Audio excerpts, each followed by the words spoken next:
Assalomu alaykum. Ushbu loyihamiz Surxondaryo viloyati Qumqo'rg'on tumanida Agrobank ATB Qumqo'rg'on filiali tomonidan Qumqo'rg'on tumanidagi Uyas mahallasida 202-222 konturlarda amalga oshirilmoqda.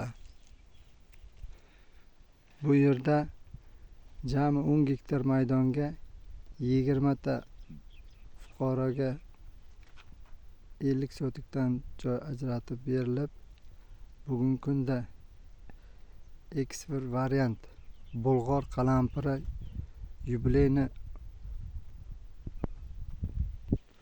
yetishtirilib kelmoqda. Bugungi kunda agrotexnik vositalar bilan zamonaviy usulda tomchilab sug'orish bilan ishlov berilib kelmoqda. Guliston dehqon xo'jaligi ishlab chiqarish kooperatsiyasining loyihasiga asosan bugungi kunda Bulg'or qalampirlari Rossiya Federatsiyasiga eksport qilinmoqda.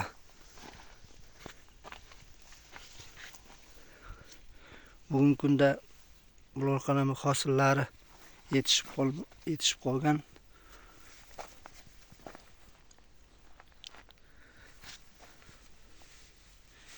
Dehqon xo'jalarining aytishi bo'yicha 3 kun 4 kun ichida Bulg'or qalampirlari uzilib, eksport variant Rossiya Federatsiyasiga eksport qilinadi.